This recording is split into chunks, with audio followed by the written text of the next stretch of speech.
Hey guys, we're back with our Ask a Professional. So we got our next professional here. This is Carlos with MOA Sprinklers. Correct. So he does commercial and residential sprinklers for houses and buildings.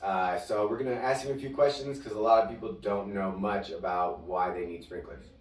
Carlos, sprinklers. Not a lot of people have sprinklers in their home because it wasn't required, when their houses were built. Correct. Is there any reason why someone would want to have to worry about having sprinklers?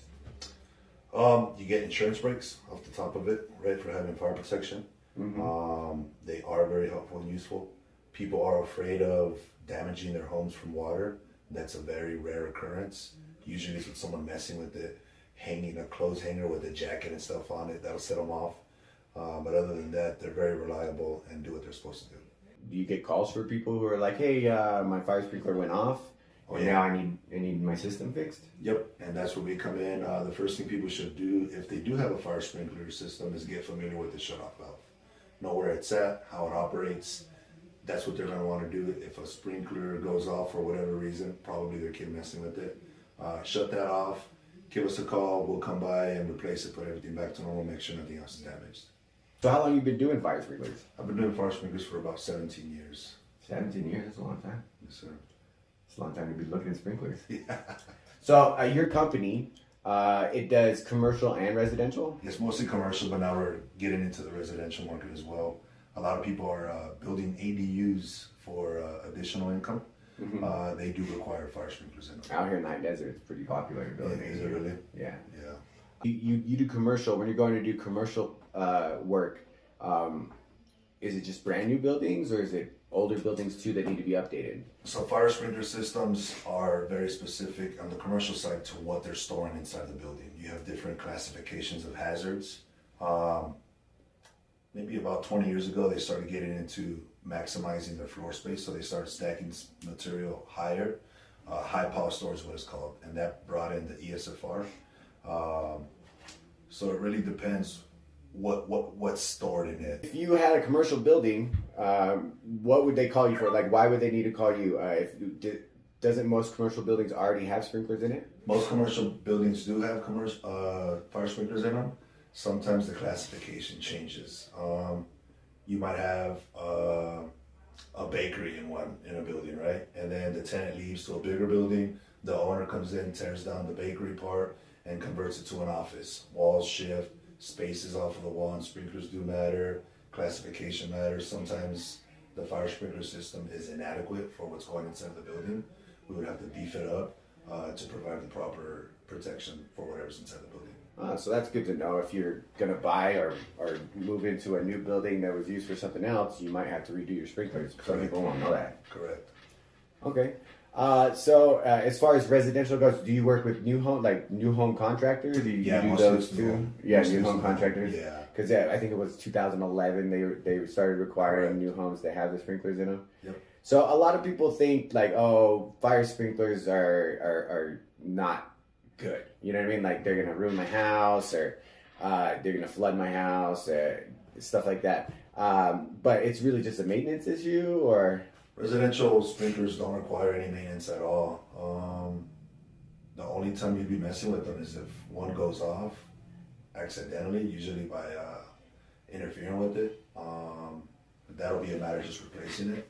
And then home remodels, when you move a wall again, that stuff matters. People do not pay attention to that kind of thing. Oh, so like they replace a wall in their, they Correct. move a wall in their kitchen, make their kitchen bigger and stuff like that, and Yep. they put their wall right next to a sprinkler. Yep. Or remove a wall and two heads are too close to each other. That's a thing too. They can't be too close.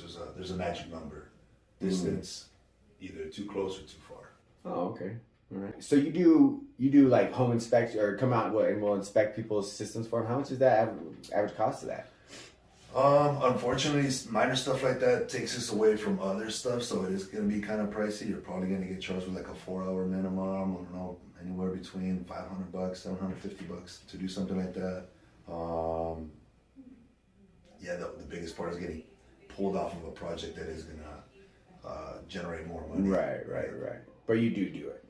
Yeah, we could. They can call you for that. Oh yeah.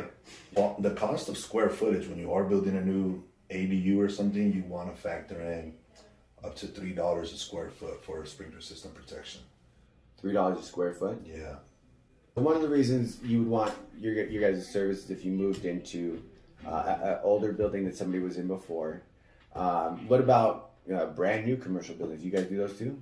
Oh yeah, we're hired by development companies, and that's all spec'd out per the tenant. Sometimes they'll just get a shell building, and it'll get upgraded. Sometimes we'll be halfway through the project, and they get a tenant.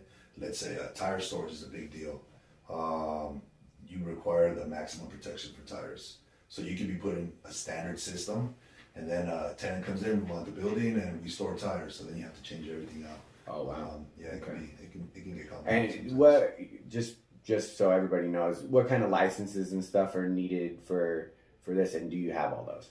Yeah, well, you need a contractor's license, which is a C16. Got to be bonded, umbrella insurance, and we have all that. Awesome. And as far as like everybody else in the business, is there a reason why your guys' company is better than everybody else? We do what we say when we say we're going to do it. Yeah, it's a big thing in any construction or contractors. They always like, oh yeah, it'll be done in a week, and then in 3 weeks later you can't find them. Yeah. Correct. So you're not like that, right? No, not at all. I've known Carlos for a while now. He goes to the same gym as me. He definitely is not like that. He's a guy of his word. So, well, thanks for coming in. If I get more questions, if people ask questions, I'll reach out and make sure that their questions get answered. And MOA Fire Sprinklers. Fire Sprinklers is where you want to go if you want some sprinklers. All right, man. Well, thanks for being here. Thank you very much. Appreciate it. We'll talk to you again. Thanks, man.